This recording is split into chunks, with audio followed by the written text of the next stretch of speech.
to Get Real with Asil, a woman empowerment podcast hosted by Asil Al-Baba.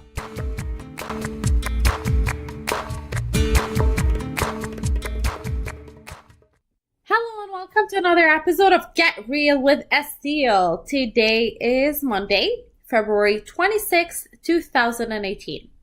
Thank you for joining me on this podcast, and I'm really thrilled to be recording another episode with you. So before I get into what I've prepared for today's episode, let me remind you that I am covering some symbols extracted by a story that I shared 2 weeks ago in the Mastering Your Mind episode launched on the 12th of February. So if you're listening to this podcast for the first time and you just happen to land on this episode, being the most recent one, I encourage you to pause it, go back for the one that was published 2 weeks ago, and then come back to this one after. Simply because this is a continuation of a story that I started in that specific episode. To put things in perspective, I'm extracting these lessons that I'm sharing in this episode by the monk who sold his Ferrari book, written by Robin Sharma. So in the book, there was a lawyer who had a spiritual awakening journey in India, and he learned a lot of different disciplines and rituals that he brought back with him to teach his friend and ultimately the readers. So I am using this podcast as a channel to then share my learnings as well, while offering my opinion and reflections on the matter. And in the book, at the beginning of it, there was a story that had different symbols in it, and each symbol actually had a deep meaning and so many lessons to be extracted from it. So in the first episode on this book, I dived into the first symbol, which was the garden, and it represented the mind. And then in the second one, which was February 19th, we talked about the lighthouse and the sumo wrestler, which represented the purpose and Kaizen, I'm not sure how to pronounce it. And now in today's episode, I'm going to go through the rest of the 4 symbols because they're shorter ones than the ones we've already covered. So the ones that were remaining are the wire cable, the stopwatch, the roses, and the diamonds. So each of those is a symbol for something that we're going to be talking about today. But as I mentioned, if this is your first time listening to my podcast, just go 2 weeks ago and then come back to this episode later. Okay, so without further ado, I'm going to dive into it. We're going to be talking about the pink wire cable first. And that symbol is for discipline, living life with discipline. And the wisdom behind it is that discipline is built by consistently performing small acts of courage. It's saying yes to what's right every single time. And I see this all the time in my podcast and even in my conversations on a daily basis, that we humans are defaulted to be lazy. So if it's up to us, if discipline is not practiced, then we're going to just be sleeping in, eating unhealthy, watching Netflix, and just chilling. That would be a life simply not worth having if we are not absolutely ecstatic about it and contributing and growing and being fulfilled as we go. And the reason we do that is because we are wired to preserve energy. Like our bodies wants to protect us and preserve energy. However, discipline is key in order for us to get out of that, lazy cycle, because it's so easy to get into it. So the more we nurture the self-discipline, the more it will mature. Because think about self-discipline as a muscle. And the more you practice that muscle, the more it becomes easy for you to just continuously stay disciplined. And the way it works actually is that if there's a day where you're not disciplined, it just feels wrong and it feels odd.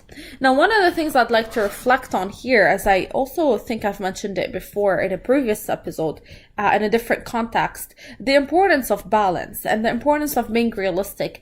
I really, really, really, really admire people who have very strong disciplines in their life. I meet them, throughout my work or even social circles or acquaintances of mine. And I always look up to and I'm inspired by people who have really good disciplines in their life. However, there are some people who run the risk of becoming out of balance, and they live life so disciplinedly that they're missing out on the fun part of it as well. And that breaks my heart to see. It breaks my heart to see when people are just missing out on the fun as well, because you need to have balance and enjoy the journey, not just be obsessed about the destination. That's something I wholeheartedly believe in, because that consistency is then nurtured by you embracing the process. And for you to embrace the process, you need to actually have fun along the way. Otherwise, it's just not going to work.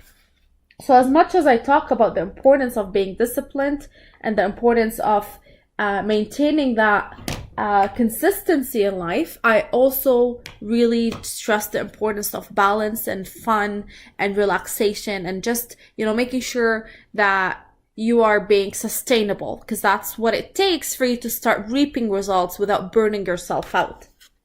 So willpower is essential virtue. That's something I would wholeheartedly encourage you to start working on, and think about it as a muscle. Now, for you to improve your discipline, there's so many different techniques, and I did share some of them in my previous episodes, but the ones that were mentioned in this specific book, where the first one is called mantra, and it's a creative vision. So mantra actually is I think it's an Indian word, and it really translates to like a phrase that you repeatedly say. So a mantra, for example, could be something like, I believe I can do this, or whatever situation you're going through, and whatever it is that you want to add to your life at that specific moment. So it could be, for example, that you are going through a job interview and you're feeling nervous and you're feeling a little bit stressed. So a mantra would be something that's very useful at that time to help boost your confidence momentarily. And it really works. And it could be a series of phrases that you repeatedly say to yourself to boost your confidence. So I can do this. I nailed this. Or even there was one mentioned in this book that I'll go over it with you today. It says, I am more than I appear to be. All the world's strength and power rests inside of me. So there's different terminologies that work for different people. I shared one that I say when I'm feeling a little bit weak or sick, or as if my body is, I'm catching a flu or cold or whatever the case may be. I say, my body will do whatever it takes to heal itself. My body will do whatever it takes to heal itself.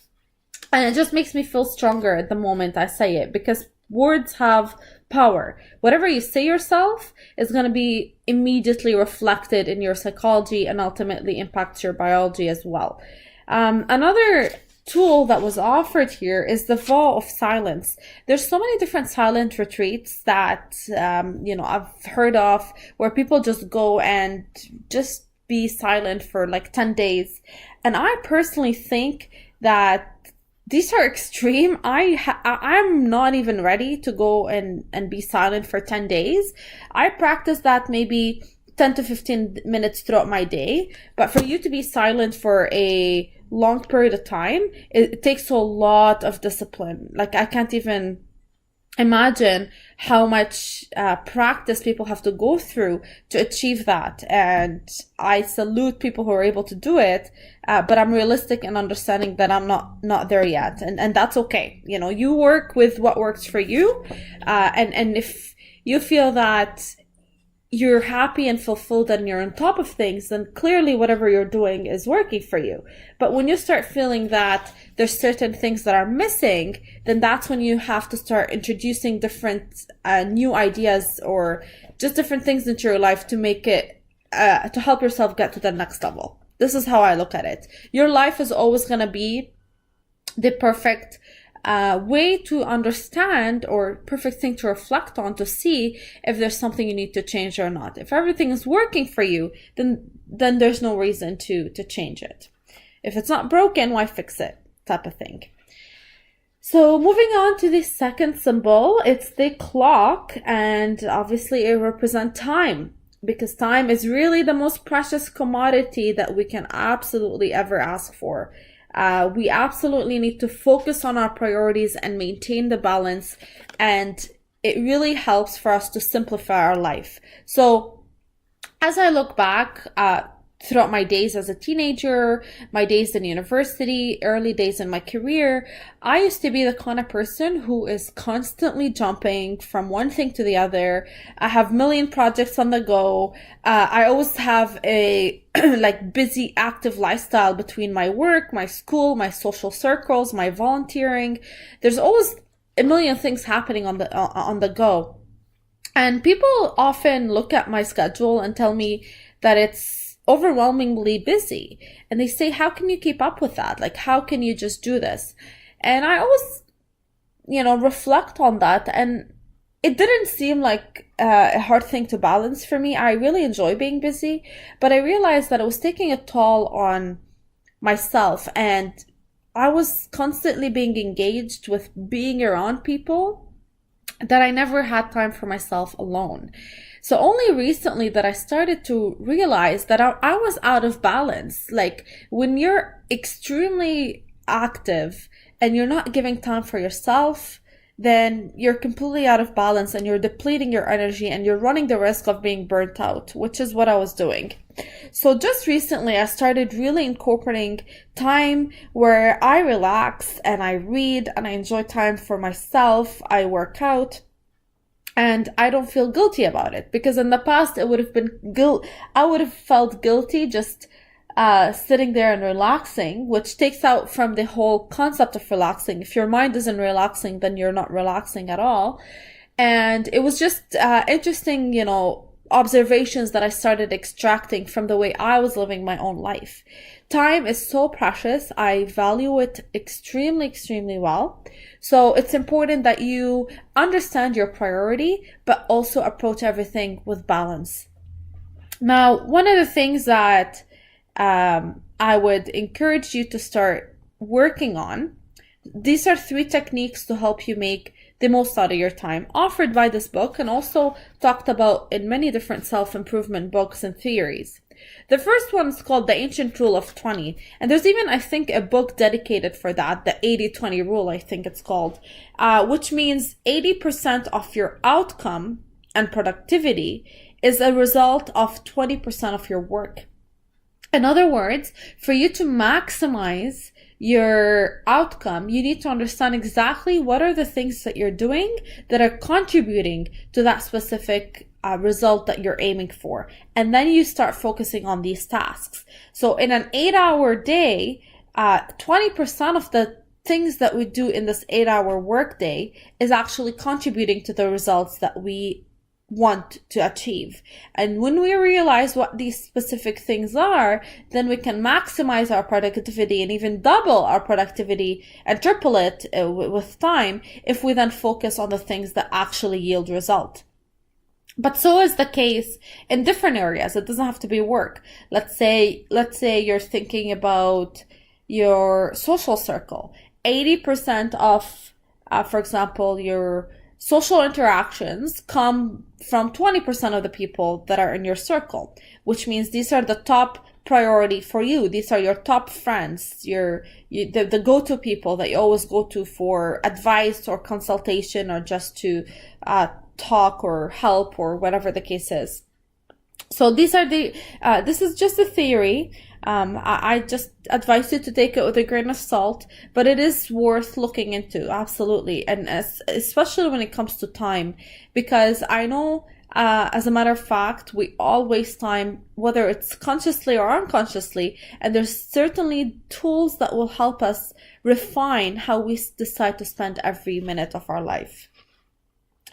The second one is so big. It's the courage of saying no. This is something I personally have to work on as well.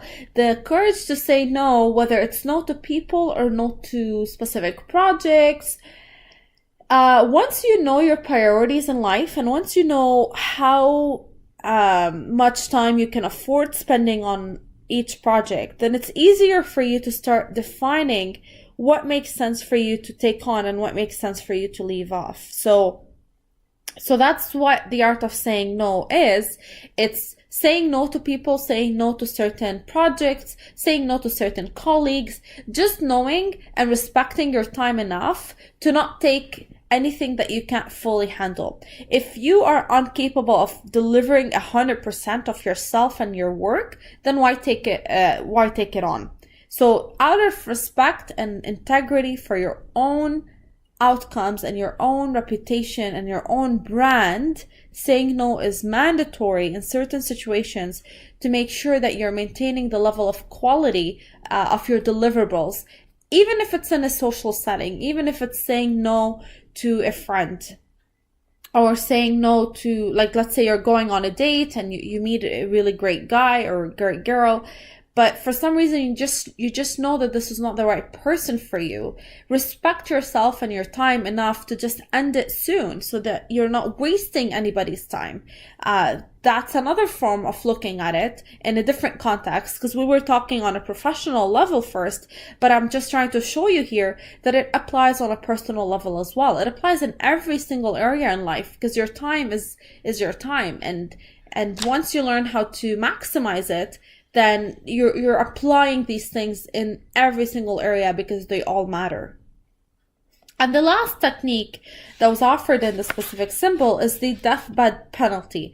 I'm not a fan of the name, the deathbed mentality, but the way it works simply is, if you're imagining yourself on your deathbed and just imagining what are the thoughts that were going through your head, how would you have liked to spend your time better? Just pretty much looking at life in a different angle and putting yourself in that position where you're reflecting on your life and making sure that you don't have any regrets. So when you have that deathbed mentality that today is your last day and you want to make sure you spend it on the things that matter for you, then it just becomes easier for you to eliminate the things you don't have to work on or don't want to work on. But the trick here, I think, as I'm saying that out loud, it just dawned upon me. It's important to understand that you're saying no to things that are time wasters or not contributing to your growth, but not necessarily saying no because you're not being disciplined. So this is obviously common sense, but it's also a good point to mention, because we were talking about discipline just, a few minutes ago. Discipline is the power of saying yes, and now we're talking about the courage of saying no. So it may seem like you're ironically combating with yourself, internally conflict, resolutions. But really here, what we're trying to say is there are certain things that we have to do and we must do, and we have to build the courage to constantly choose the right things and say yes to that. And then simultaneously build the courage to say no to the things that are distracting us from the ultimate purpose of ours. So it's a constant battle between the yes and the no, the discipline and the time wasters. And it's an interesting balance to strike. There's days where we're going to be on top of our game, and there's days where we might not be.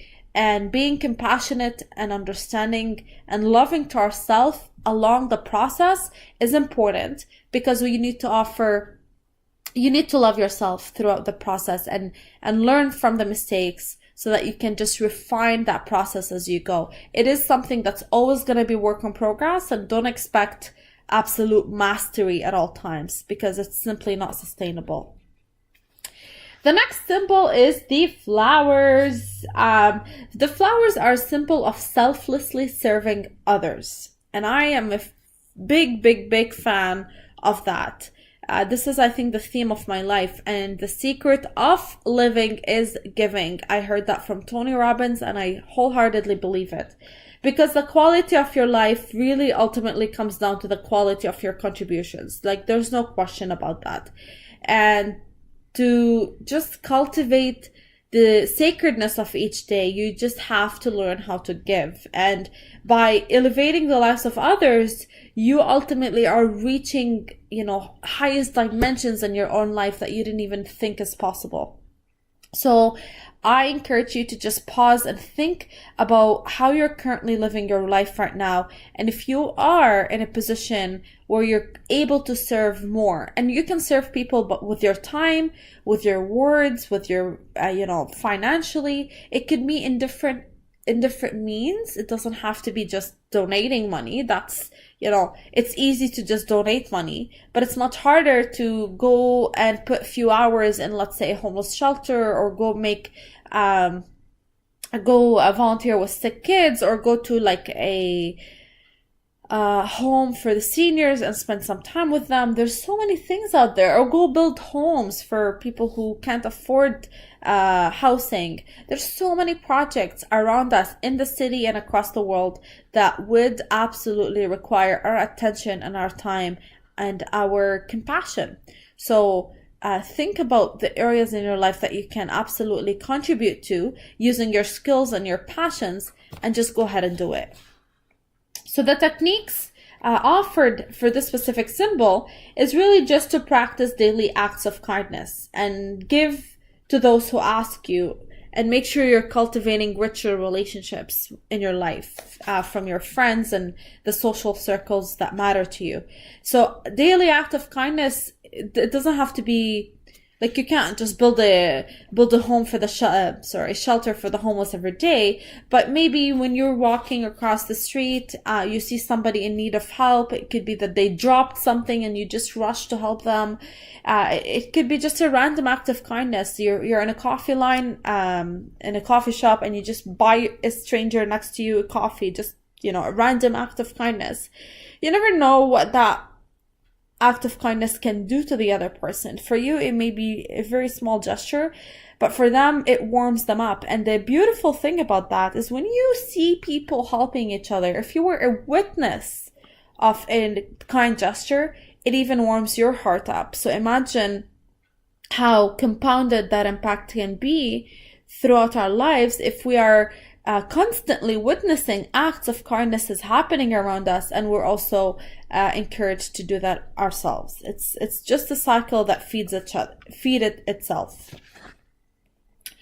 The last symbol is the diamonds. The diamonds are a symbol of the present, enjoying the now, living in the now. There's even a book called The Power of Now, and I really believe in that, because some people are stuck in the past, and they're always wondering, what if this happened? What if that happened? And they're just stuck in that cycle of viciousness.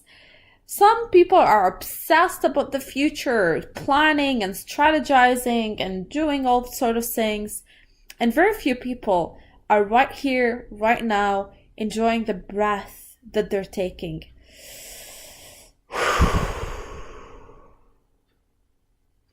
It just feels good to just be present.